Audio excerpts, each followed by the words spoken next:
for joining us on another episode of Popcorn for Breakfast. With me, as always, my co-host, Kirk. Hello. And I'm your other co-host, Cam. We will be your co-pilots taking you to infinity and beyond this evening as we are reviewing a film called Lightyear.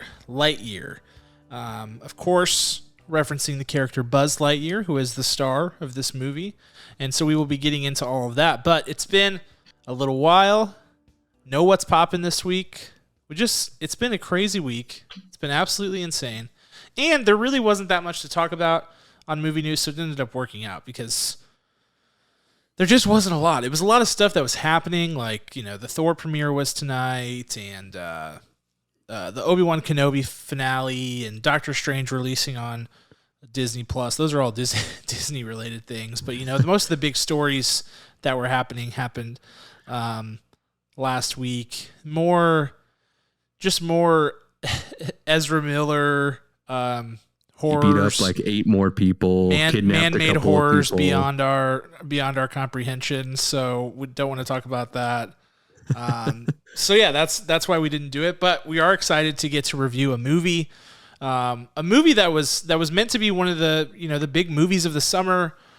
Got a big June release date window. It was the first Pixar movie to be back in theaters in a very, very long time, really since Onward. I believe it's the first one since Onward, and Onward barely got any sort of run in the theaters because it was prematurely cut down by COVID.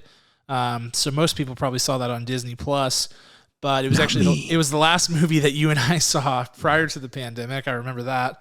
But yeah, Lightyear was Pixar's big return to the theaters.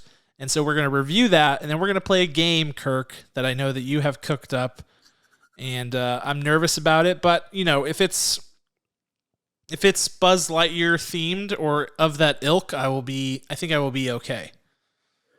Yes, it's either that or an array of botany trivia where I hold up a flower. I've got a pot right here. Yeah. And you have to guess the species, the color, and where I pulled it from as well. That's a nightmare scenario.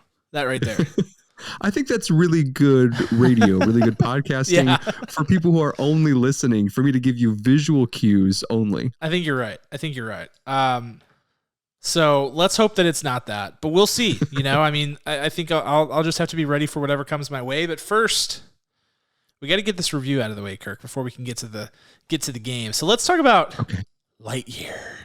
Yes. And I'm going to go ahead and synopsis this week. I believe I'm up. So Lightyear, I think the best way to provide a synopsis of this movie is really the way that they provide a synopsis with the Chiron text at the very beginning of the movie before you see anything.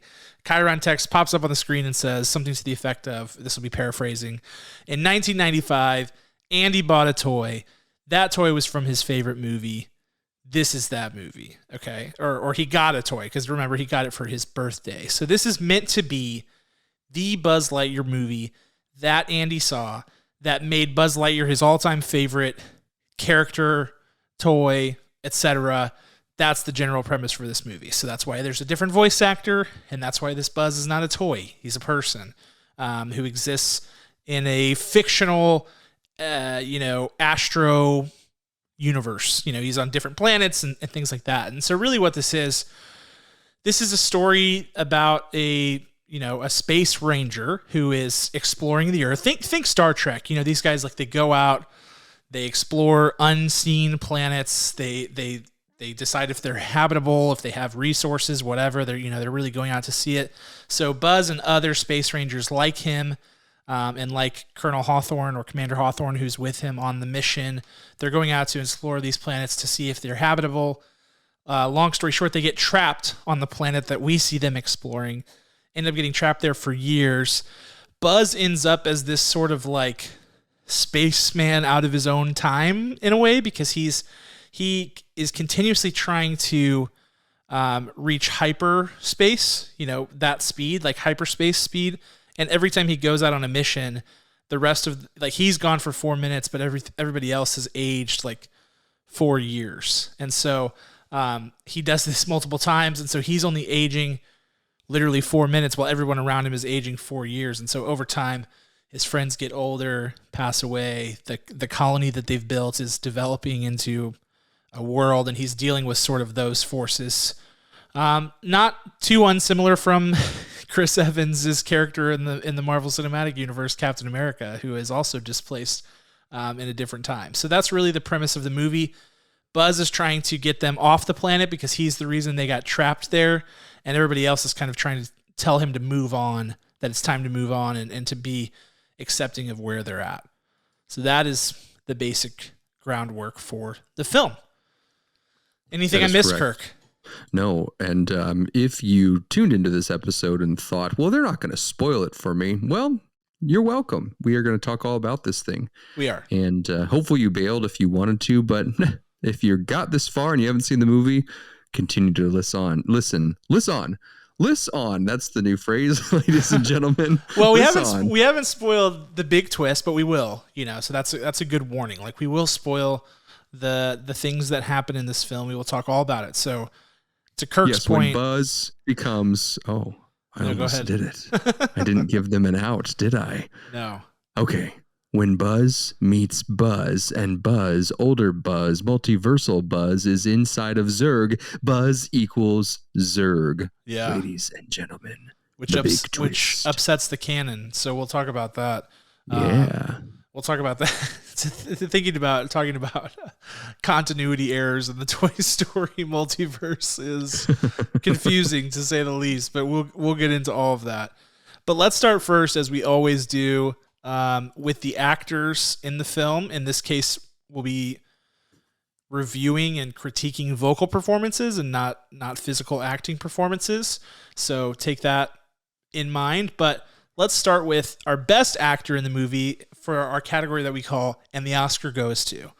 I am going to kick things off by giving my Oscar to Miss Keke Palmer, who plays Izzy Hawthorne, who is the granddaughter of Buzz's original commanding officer, Commander Hawthorne. So Izzy is the granddaughter of that person who Buzz becomes familiar with after returning from one of his missions, learning that, the world that he knew is gone, and that Izzy is kind of what's left behind, and she actually knows who he is because of the relation to her grandmother and all of these things.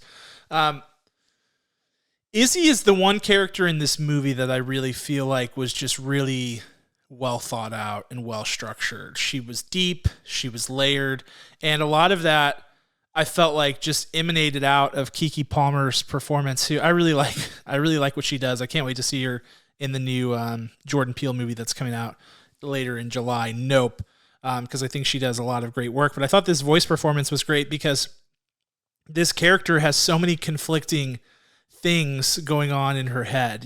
She has this lack of confidence going on because she's a junior explorer who now is meeting one of her heroes, an actual space ranger, and she's trying to impress him while also dealing with her lack of self-esteem, while also trying to show that she's the leader of this ragtag group of basically volunteer space rangers who are, trying to do their own thing. And she's dealing with the weight of trying to live up to her grandmother's expectations, trying to make Buzz proud, but also she goes through the process of learning that Buzz is dealing with his own stuff. He's dealing with his own emotional baggage, his own trauma from his past of feeling guilty and feeling like he has this huge cross to bear because he's trapped everybody on this planet, and he feels like, he's this number one super soldier kind of guy who is meant to be the one to save everybody.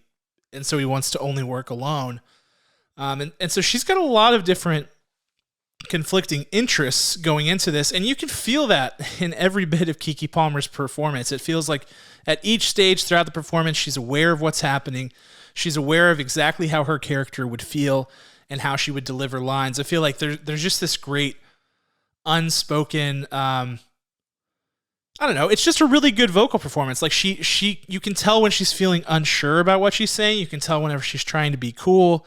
You can tell when she makes that transition to like, okay, I have to be the one to save Buzz here, and he's not going to want that. And she can kind of see all those things. You can totally see the wheels. You can actually hear the wheels turning in her head, which is what a good voice actor should do. I fell in love with this character. I thought that she had a really compelling story. Was the one character who she has this great through line of like wanting to be a space ranger, but is actually afraid of space.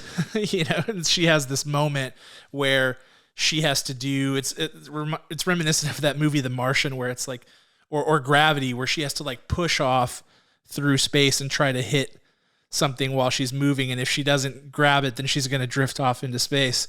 And that's the one moment of the movie where I was like, oh, come on, like make it, do it. And she was the one character that I was rooting for. So for me, it's Keke Palmer. It's Izzy. That is my Oscar goes to. Keke Palmer. Fantastic choice. This one is a tough one because when you go to the vocals only, this is what matters.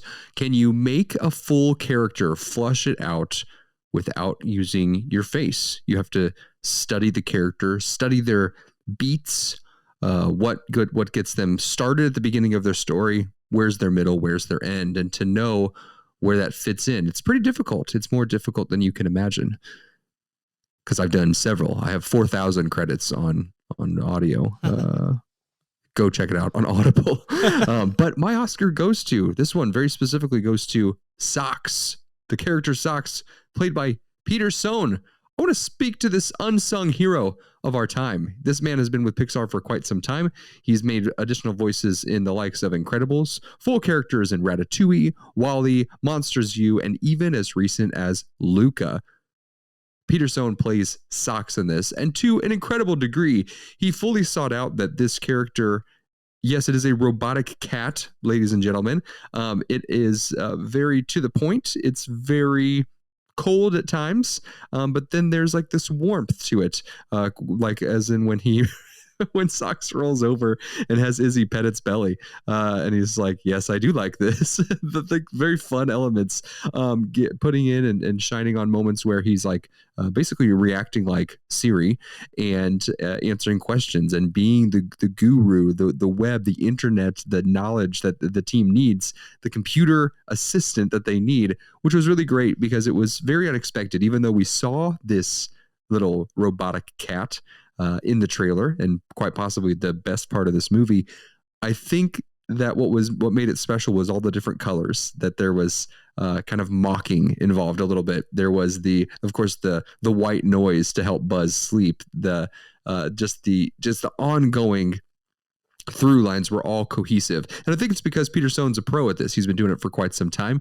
He knows how to make it not sound like him, and his voice wouldn't necessarily be as recognizable, probably to the regular listener like ourselves. But this was very, very on point, on cue, and I'm super excited we got to see it. Did not expect that going into this movie that I would pick this person, this character, this actor for this particular award of ours that we give out week to week. But I've got to give it up to him because it shone like the brightest star in a galaxy. Good job, Peter Sohn. I love this pick, and I'm going to pile on because that's my scene stealer. Socks and Peter Sohn are my scene stealer. I mean, it's just for obvious reasons, all the reasons that Kirk said. I think this movie needed a jolt of life, and unfortunately, I don't think that Socks was able to carry the movie on. He came pretty darn close to doing. I mean, he did everything he could, I guess is what I'm trying to say, but it was too big of a feat for him to conquer, because what this movie really needed more of was heart, and it just didn't have a ton of it, which is really a bizarre thing in a Pixar movie because it's really what they excel at in storytelling, is providing something that feels real, that meets people where they're at, regardless of their personal circumstances. This movie just didn't really have that. But, he brought levity, Peter Sohn, in his performance to some of the moments where you didn't really know how to feel. Like there were times where it's like, okay, this thing just happened, and I feel like I'm supposed to feel like it's significant, but it doesn't feel significant. And at that time, Peter Sohn would chime in with a Socks line like, that was utterly terrifying, and I regret having joined you. Like something really funny like that, just delivering it deadpan. and it always hit. The bit never got old. Honestly, it didn't. It's a really basic bit that's like not the world's most creative thing, but it just plays. Like, it just totally plays. It's funny throughout the whole thing. They play up on a lot of like the very low-hanging fruit cat jokes, like with the hairball and the purring and things like that. They do a lot of like very basic cat type humor that you would expect, but there's a lot of really smart humor in there too. So even though the bit is like not the world's most creative thing, it just totally plays. It works throughout the whole movie, and they do a lot of creative things with it. And I think a lot of that is just Peter Sohn totally having the comedic element in the front of his mind and understanding the vision and exactly how the line has to be delivered in order to hit in the spot that it was. So I give him a lot of credit. I think it's a great performance. I think it's a great character. Really made the movie. And Socks for the win. Probably one of the best Disney/Pixar sidekicks that we've seen in a really long time. Yeah, man. When he when he pulls out his sassiness or his just like drop down deadpan, and like specifically with those like sleeping darts that he shoots out to people. Yes. I bought you 5 minutes. Yes, exactly. When that pops up, I mean, it absolutely kills. It's so unexpected. The dead robotic eyes with the voice that just like plummets to the floor, with no energy behind it. He's like, I kind of like you. You're growing on me. I got this. So, and he wins it 3 different times. They nailed it right on the head with that one. Just brilliant. I want to watch it. I want to watch just the Socks cut of Lightyear, just like his greatest hits. Absolutely. All right. Who's your scene stealer, Kirk? My scene stealer, it's going to go to Mr. Christopher Evans. I wonder if I'm allowed to say that legally. Like if he's going to like hunt me down and say, no, it's Chris Evans. Is his legal name Christopher? I mean, almost certainly, right? I would hope so. What if his name isn't even Chris? Could be. I mean, can you imagine like name? That's his stage name, not even a middle name, not even his parents' name. Like he's like, I think Chris would fit well here. I'm just going to snatch that. Chris Evans. I mean, from the get-go, you hear the color, you hear the homage, however you like to pronounce it, okay, to Tim Allen in this. You hear key lines that are repetitive that Buzz, we know, has said in the past or are allusions to Buzz Lightyear, I guess in the future sense in this case. But you hear that tone. You can tell that he studied it. Chris Evans has a very rich voice that you can tell what it is. And that's why he's only the scene stealer for this one, even though he's the title character. His voice is so recognizable that he wasn't quite able to disguise it quite right in order to make this a full-on Lightyear immersive experience, immersive character. There are times when it sounds exactly like it should. There's a good balance to it. Sometimes it's exactly Tim Allen, sometimes it's in the middle, and sometimes it's straight up Chris Evans. And that's the part where it kind of held me back a little bit. But the moments of mimicry and the moments where he does blend that marriage and he's not trying to be a full-blown goofball, that's where he gets his sweet spot. The downfall that I heard in his performance was when he tried to be super goofy, super slapsticky in his voice. And I think that's more of a writing issue with this, because, you can't really improv unless you've had that conversation to then change the animation at the forefront. So I believe that Chris Evans was almost there. And when he did get it right, it was beautiful. And it sent you just chills up your spine at times. So bravo, Chris Evans, for stepping into a very difficult role to something that we've had the same actor play it 4 plus times, because there's all of the little minis here and there. Like it's not Tower of Terror, but what is it? Toy Story, Toy Story House Mania? of Terror.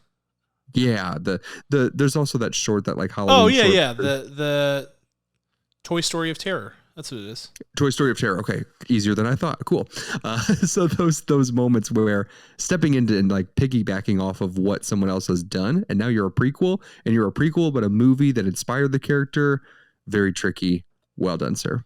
I think that's fair. I think it's fair to say that he was put in a tough spot, because I think it was, and I think the writing, to your point, I I hated what they did with this character in this movie. Maybe hate's too strong of a word, but I just felt like they took all the life out of this character, and either because of that or just because of everything, I felt like Chris Evans really didn't bring anything to the table, in my opinion. Like I do feel like the lines that were like an homage to things he would say in that we recognize, like lines that we recognize from Buzz from the first movie. That stuff all played really well. They leaned on that a little bit too heavily, I would say, for sure. There were a few times where you're like, okay, enough of this. But it made sense why they did it. But I just felt like this character was so lifeless in general. Like, and I think it was more the characterization in the story that did that than it was Chris Evans. But that was like the main reason I felt like I couldn't pick him, because I just really didn't like the character. I just really didn't. Mm-hmm. I felt like, what a weird thing to mess up in this movie. Like the title the role.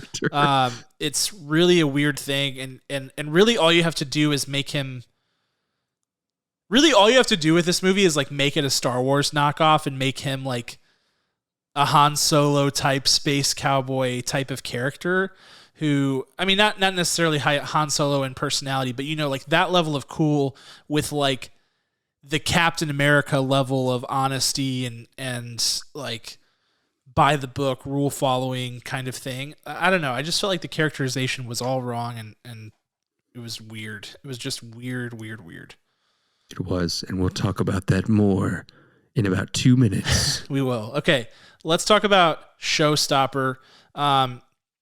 For me, and I've gone back and forth on this, but I think for me, my Showstopper is the action set pieces, because there are very few of them. I think most of the actual like high octane action is like flight sequences, him trying to reach hyperspace, trying to slingshot around the sun or whatever the other planet that's in the solar system that they're in or whatever. No, it is like their sun. Anyway, that's a lot of it, but there are some actual combat scenes, like them trying to escape from the vines, him fighting Zurg and the other robots.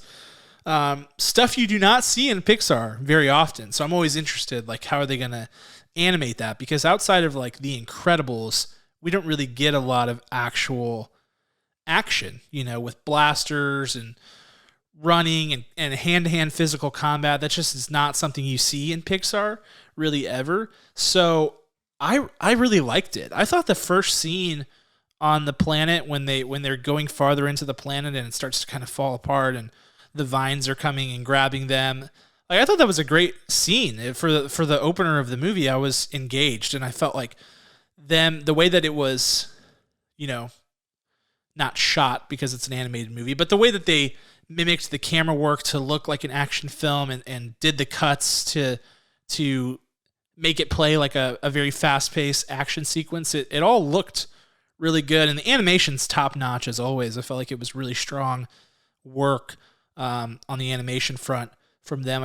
I do wish we could have seen more on the animation front, because we're really just limited to this one planet and then like also Zurg's spaceship, and I was expecting us to be kind of like hopping through the galaxy in this movie, and I would have liked to see more of that. But the fighting that we did get, the chase scene away from Zurg whenever he's like chasing Buzz down in kind of like the open desert area, as well as the hand-to-hand combat, all looked really good and got the job done. There should have been more of it, because I felt like at times the movie needed more of that life, that energy, and the stakes to feel higher. But the combat scenes that they did have were solid and made me happy. I just wanted more.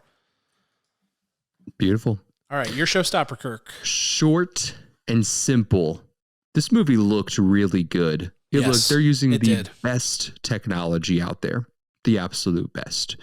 Maybe they even created some new technology. Sometimes Pixar does that, and then it just like blows your mind that they're still creating new technology to elevate their art. Like, that's absolutely incredible. Like, that's next level artistry.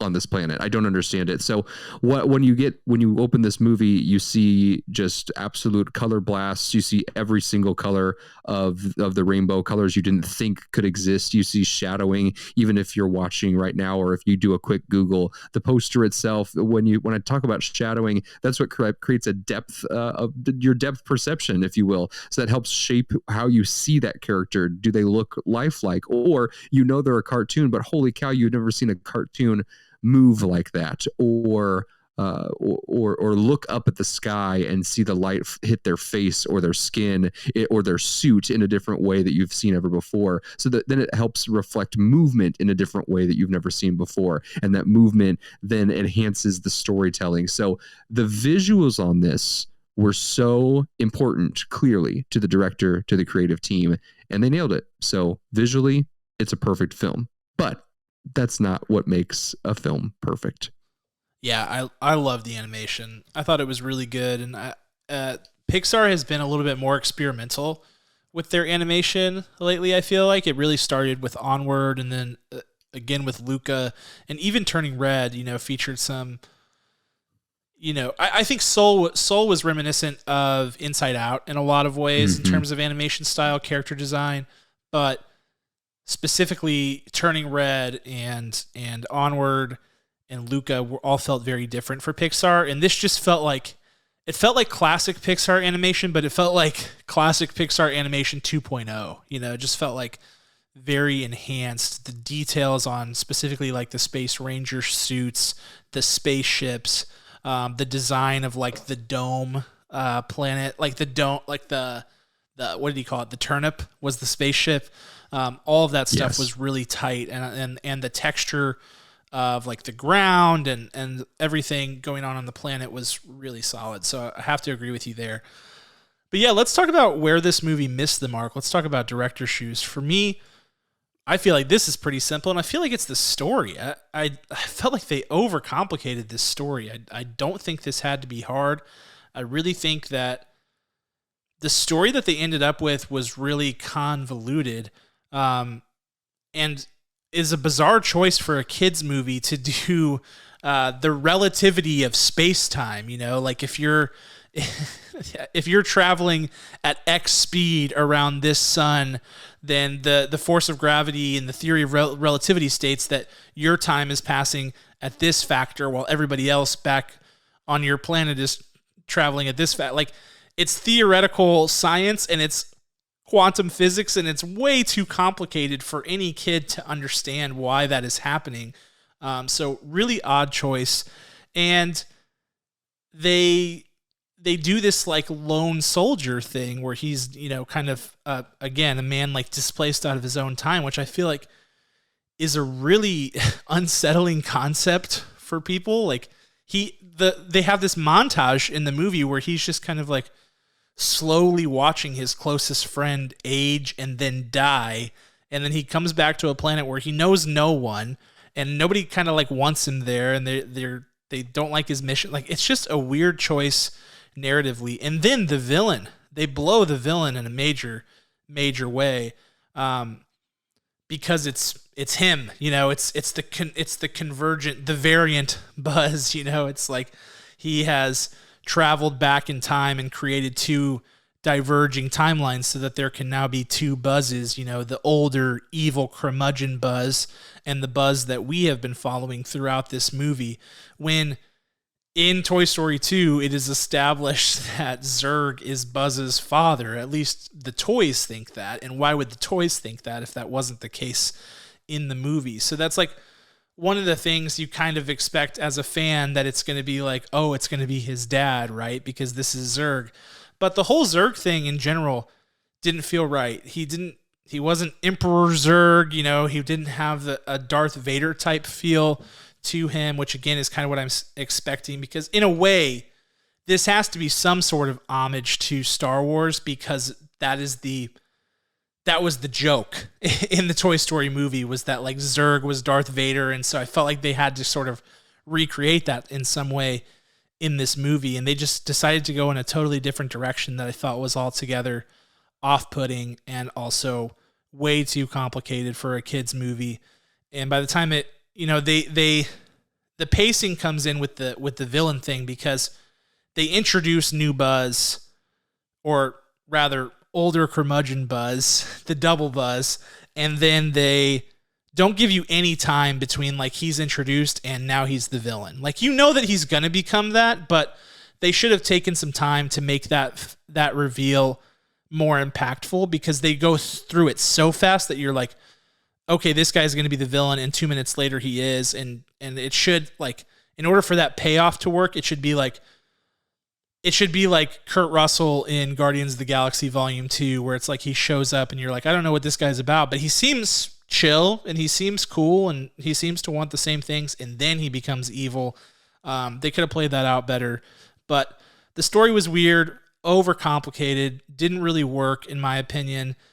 Certainly not for a kid's movie, and I felt like this should have been a slam dunk, and it just wasn't. Two things that you said. First of all, double buzzed, I think, should absolutely be a reference term when we've been like duped all along. Yes.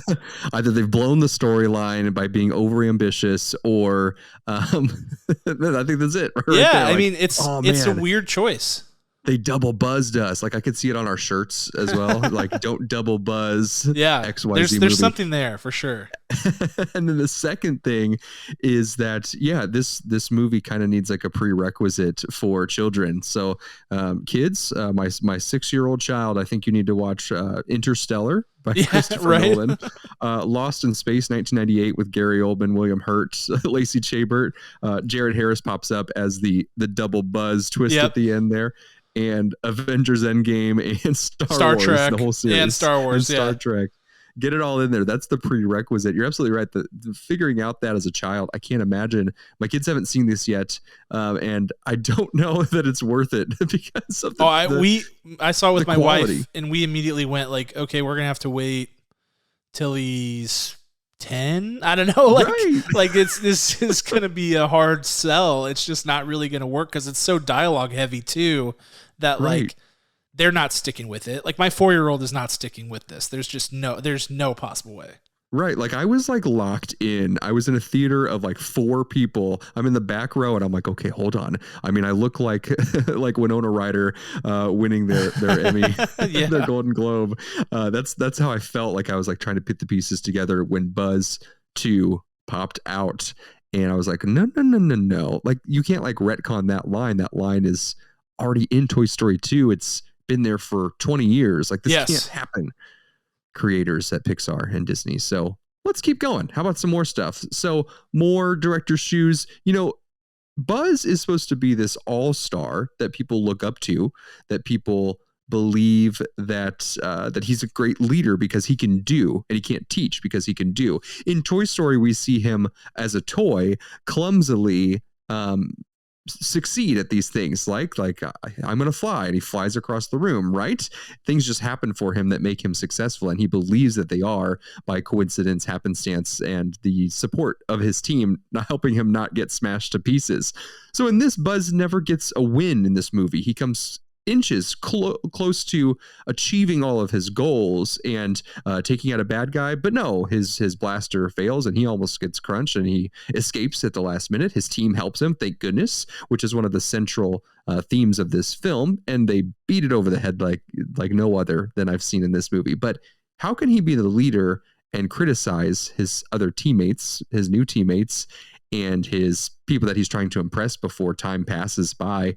How can he be the leader when we never see him succeed? So how can this toy, the toy version of Buzz Lightyear, be such a hot commodity if we never see this character be a hero? Honestly, like, there should have been moments of this, like big, heroic, exciting things past the first 2 minutes where he honestly still doesn't get the win, where we sort of seen this, and then it start to fall apart when he realizes that this mission, the new mission, is different, and he needs the team to succeed. He needs to open himself up to knowing that he's not the best, and there is power in multiple people, right? We needed to see the win. That's my first item. That's how long that one was. Number 2, the second one is there's a big personality clash. Buzz is the comic relief in Toy Story. He is the the nonsensical one. He is the Drax in a way, where he's going to take things quite literally and then just go for it head first and not really think about it. And then you have Woody, who is the heart. And so in this case, they tried to do that. Where Izzy in this case really is the heart of this story, and they tried to keep Buzz as that comic relief, but it doesn't work with this version, this age of Buzz. He is too loose, like he's a person in this movie, he's not a toy.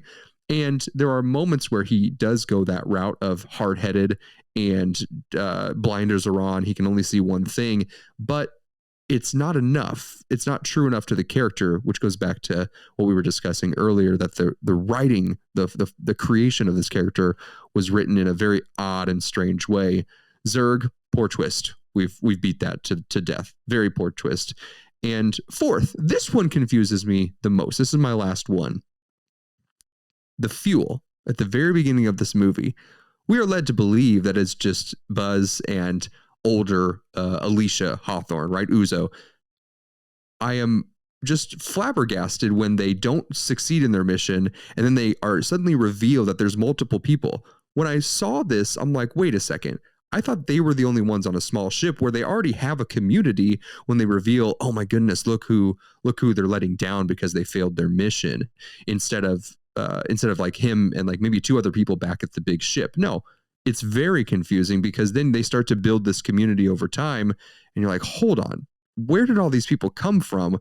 Why was there no kind of cuts to like them talking to HQ, like, okay, we're over here, can you lead us this way? Nothing. Like, that part was so disjointing to me. And honestly, I don't think I recovered past that moment where you're giving me just Uzo, the actress, and Buzz, Chris Evans, fighting all these aliens, getting to their destination. And then they just cut to the next scene. Hey guys, we messed up. But there's like hundreds of people. They already have a community. And then they just build that world out. It doesn't make any sense. The editing was horrible in that spot. I know that we needed to, get on the runway and learn our characters and everything, but it was so disjointed that I can't get over it. And it really upset me, clearly. Yeah, they show everybody in cryo sleep. Like, the very first thing is like the very first thing is them waking up Buzz from cryo sleep because he's the one who's been selected for this mission, right? And then it's like him and Colonel Hawthorne, but that's it. Like, right. There is no other cut back to like, okay, everything went down in flames, so now we need to wake up everybody else from cryo sleep. To your point, like, they just appear. And yes. I was thinking like, oh, what's going to happen to all those other people? But it is not clear. Like, they barely show anything. They just show a bunch of like sleep pods, and you have no idea if they're full or empty. But then like once they show the people, you're like, oh, they must have been full, I guess. But it is very strange. And there's no way that most people are tracking that or that kids will track that at all. Like, it's bizarre. And I love the first point you made about this guy needs to be a hero. My wife made what I thought was the best, most concise point about this whole movie. She just like very simply was like, so we're supposed to believe that Andy saw this movie and bought the toy? Because I don't think you would. Like, what's so good about that character? And I was like, you know what? You're exactly right. You're exactly right. Like, this character is not the cool hero character. And to your point, like, he should start out that way and then go out to do this mission, fail, and then realize, like, okay, I need the team. But he has to get the wins first, to your point. Like, it just doesn't make sense otherwise. Their whole premise falls apart. I don't think he kills a single bad guy or takes down a single bad guy in this. Well, the only thing we see him do is go, hey, I got this. I'm going to get us out of here, and then crash the ship. Like, that's the only thing we see him do. He starts to interrupt Izzy. He's like, whoa, you guys, I'm going to be in front. You guys stay in the ship. I'm going out there. I got this. Like, yeah, no, I don't trust this version of Lightyear in any way, shape, or form. He hasn't done anything. He's not done a single thing. Lots of clear, money grabs for the future for this one. I think we'll see that cat on shelves if it's not already, socks right away, which, man, if we can get like a really souped up socks, I will buy it and I will keep it as my own. It's my a great kids character. Will not play with it. I will say, this is my cat, and he will only come to my voice. So, yeah. Yeah. all right, let's wrap this one up. Let's talk overall thoughts and scores. For me, shocked I did not love this movie. I just felt like this was such a slam dunk. I felt like as soon as they announced this movie, it's like, yes, of course they should do this. In fact, they had a show on the Disney Channel back in the day. I have no idea if it was good or bad because I was a child. I assume it was probably terrible, but it was basically the same premise. It was called like Buzz Lightyear of Star Command, right? And it was just like him and his other Space Ranger buddies doing missions in space. It wasn't the toy. It was the guy. And so whenever this movie was announced and it was going to be Chris Evans, I was like, oh, this is a slam dunk. This is exactly how you do this. This makes total sense. I can see the vision.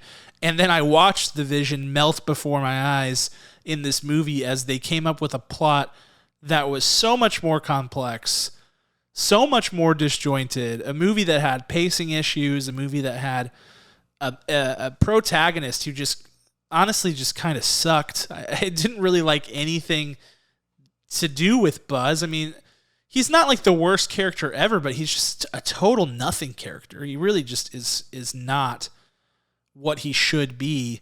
It benefits from great art, good, like really good action sequences, in my opinion, though there should have been more of it, and a supporting cast of characters that ends up being pretty strong. I liked Izzy. I liked Socks. I liked Taika's character. Though, like, Taika in the bit part role, like Taika in the Korg role, is getting a little bit overplayed, in my opinion, but I see why they're doing it. I also feel like this whole I only work alone person who needs to work with the team is becoming a very tired theme. It probably wouldn't have been the case 10 years ago, but now certainly there's a ton of those stories out there. So this whole thing felt a little bit recycled and at the end of the day, just way more complicated than it had to be. I felt like this one could have been really successful with a lot more fan service, staying true to the original character in some ways without incorporating the toy portions of it, obviously, but just missed the mark on a lot of fronts. Got bailed out by the supporting cast as well as the art, and the fact that it was pretty short in terms of runtime, that helped as well. So for me, I'm giving it a 5.2 out of 10. It's very mid, as the kids would say these days. I could have gone lower. I could have gone higher. My original score, whenever I was walking out of the theater, was a 5.8. And over the past week of thinking about it, I went as low as a 4.7. But I decided to kind of split the difference between those two and go with the 5.2 because I think that it's right around that good. Disappointed that it wasn't better because I felt like it should have been. Yep. Should have been better. Should have, could have, would have. Pixar. Really upset. This movie looked just like an easy home run out the gate. And I don't know where to sit with it because I was fully expecting just this really exciting, really genuine, and really unique film. And it wasn't there. It wasn't there at all. The score that this movie gets is only by the visual merit alone and the scrapings of actors attempting to do everything they can to make this work. But by golly, we have all been double buzzed by this film. This gets a 4.4 out of 10 kernels for me. Yeah. And they set up a sequel for those of you who care about that sort of thing. This movie somehow, against all logic, has 3 post-credit scenes. Yes, you heard that correctly. 3 post-credit scenes, one of which involves Zurg, kind of floating in the endless vacuum of space, but being alive. So I was kind of hoping that like maybe in the sequel they find a way to fix Zurg and actually come up with like a real Emperor Zurg who's like not Buzz and not in a suit that doesn't look like the Zurg from the Toy Story movies, but yeah, it Buzz doesn't seem like they're going to. picks up the all white space time heist suits from Yes. Endgame. He like actually diverts in there, grabs a suit, like punches out like Captain America probably, Yeah. and rolls back down and like kills variant Buzz before he can become the evil Zurg Buzz, and Zurg gets replaced with a microchip. In fact, they might even put Sox's microchip in there and it becomes corrupt. Yes. And there it goes. We figured it out. We fixed it. Pixar, hope you're listening. I know. It's weird. I'm not excited for a sequel, and the sequel just feels like kind of a slap in the face at the end of that movie. It's just like, oh, by the way, we're going to try to make more money off of this. And you're like, that's the thing. As a business proposition, this is a really big missed opportunity, and it did not do well in the box office. I can't begin to get into all the reasons behind that, but it did not do well in the box office, which is a huge miss because kids movies over the last few months have been some of the best performing movies in the box office. The kids movies are back in a big way at the box office, and this movie totally was dead upon arrival with only like 50 million, a little over 50 million in the domestic box office opening weekend. Ouch. That's brutal. It lost to Jurassic World, which was in its second weekend and got panned by critics. So that's brutal. But, taking our art hats on and putting our business hats on, like the only way to keep all of your Toy Story properties alive, which is very important to Disney because they have a whole section of a park dedicated to that, is to do spinoffs and to do them well. This is the easiest spinoff to do. So if you can't clear the bar on this one, when you go to do X number of other spinoffs, I just don't see it. Like this should have been super easy. I feel that the only way these sequels get made, at least the next one, has to be released directly to Disney Plus, because there's probably too much of a money loss with this one, unfortunately for them. And I think that they made a mistake. I think they've conditioned people to now think that Pixar movies are for Disney Plus, and we'll just wait till it hits Disney Plus. The last 3 Pixar movies to come out, or 4 actually, have gone straight to Disney Plus with no theatrical release. And so people start to go, oh, Pixar's on Disney Plus now. I really do feel like they have conditioned people for that. And I felt from the beginning like that was a weird choice. I feel like they are devaluing their own brand. And Pixar had such incredibly high brand equity. Such a high brand equity. I mean, people looked at Pixar as guaranteed gold. And now that's dwindling. And I feel like Disney shot themselves in the foot with that big time. That'd be a good survey to do out there to get a group of people and say, did you know that this came to theaters, or were you expecting it on Disney Plus? I think that'd be a good gauge right there. Well, and I think too, like the theatrical windows are so short now. Like Doctor Strange is on Disney Plus as of this week. It came out May 6th.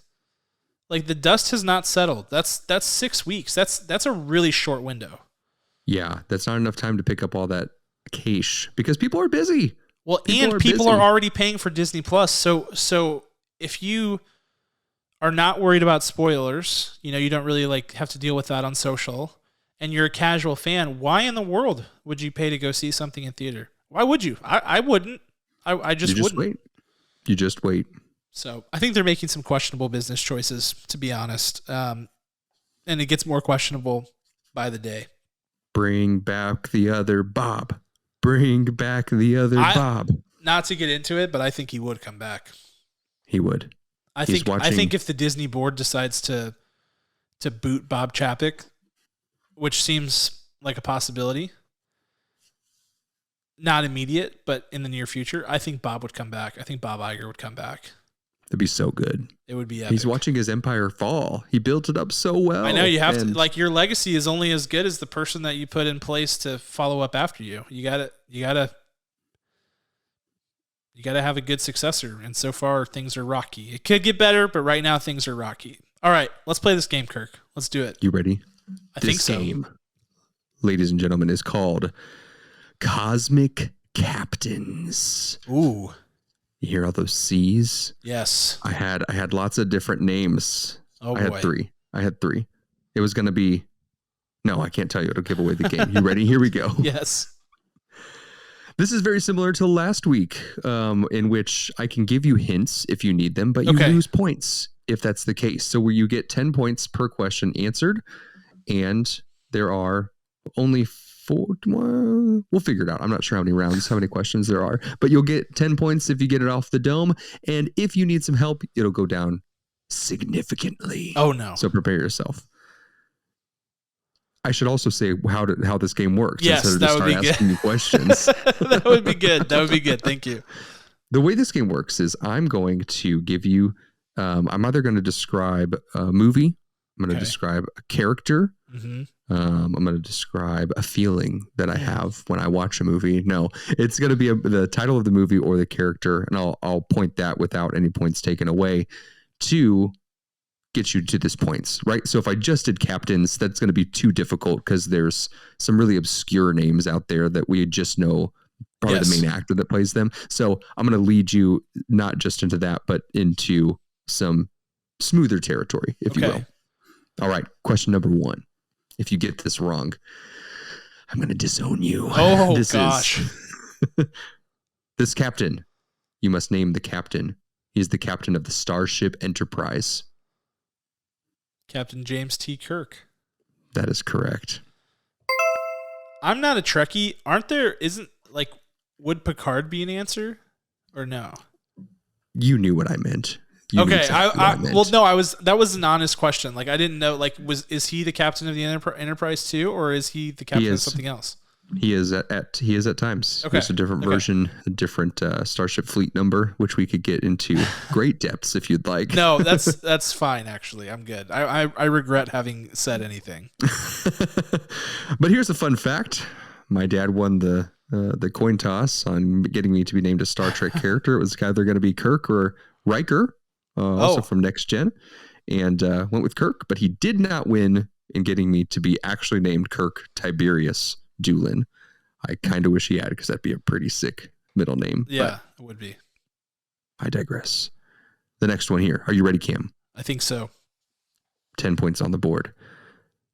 This next character, I need you to name the character, is a boy who, to no fault of his own, got lost in space.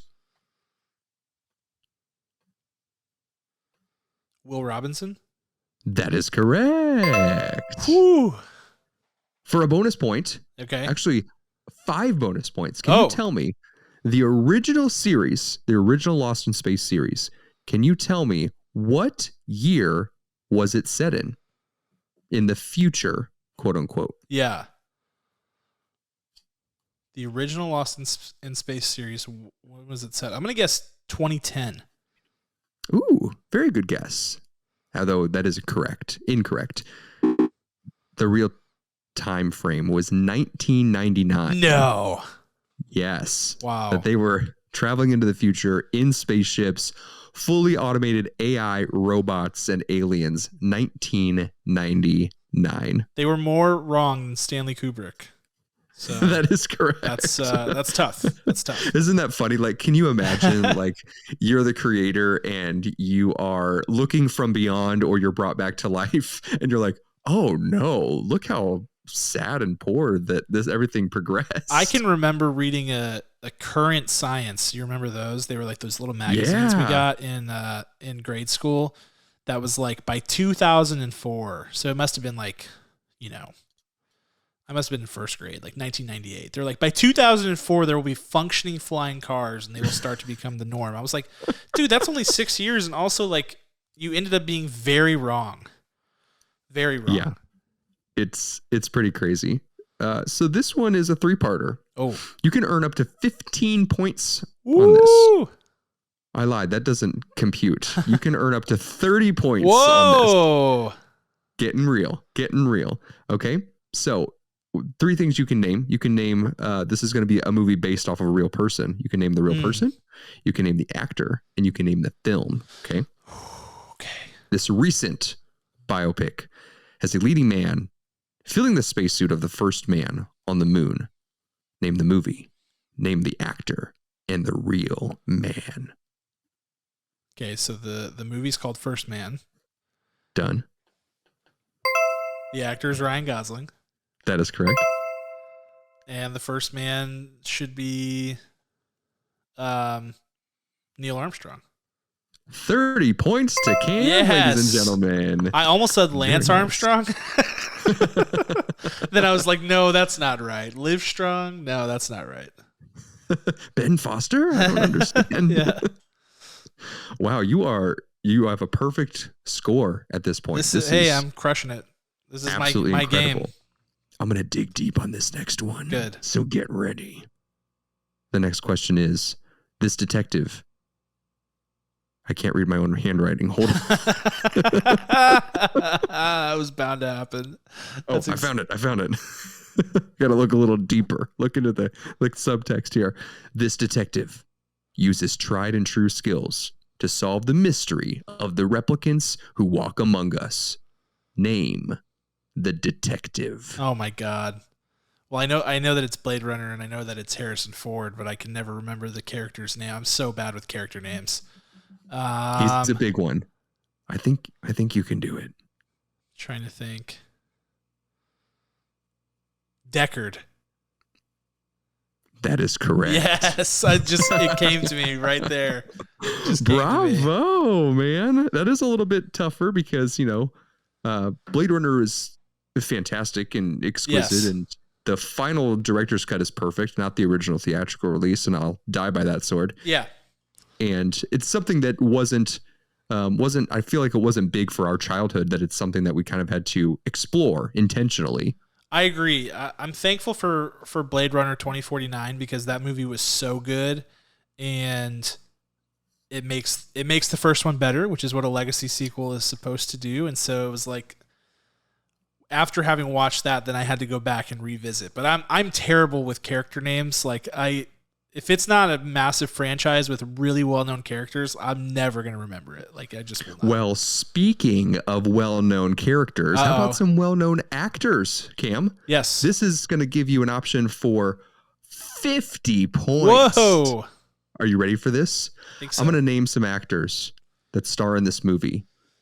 I need you to name up to 4 other big hitters, the biggest hitters of this movie. Okay. And tell you what, just for fun, name the movie. You get 60 points altogether. Can you do it? Wow. Crazy. You ready? Yes. The first actor I'm going to give you. I'm going to give them all to you. You ready? So here we go. Ellen Burstyn of The Exorcist. Uh-huh. Michael Caine. Yes. John Lithgow. Star in this movie, along with 4 other big hitters. Name 4 and the movie. Okay. Ellen Burstyn. Michael Caine. John Lithgow. That's how he talks. Okay, is the movie Interstellar? That is correct. Okay. So give me McConaughey, Matthew McConaughey. Correct. Give me Matt Damon. Correct. Does that count?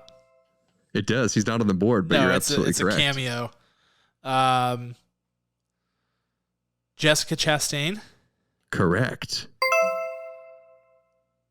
Let me think. Who else is in this movie? There are 2 more. Potential 10-pointers. You're up to 40 right now. Pretty good, my friend. Who else is in this movie? I'll be God's honest truth. I've only seen Interstellar 1 time. How dare you? How dare you? And I'm not as high on it as some others are. Just saying. Jeez. I think I'm spent, Kirk. Okay, 40 points. I don't call that bad at all. You know who was on my list is David O, who I can never pronounce his full name. David Oyelowo from Selma fame. Yeah. And then Oyelowo. Yeah. Miss Anne Hathaway as well. Anne Hathaway. I totally forgot about that. Yes, she cracks. She cracks up in space, as we recall. She's not Murph. Murph. Our final one, Cam, for just to hit this home. Are you ready? Yes.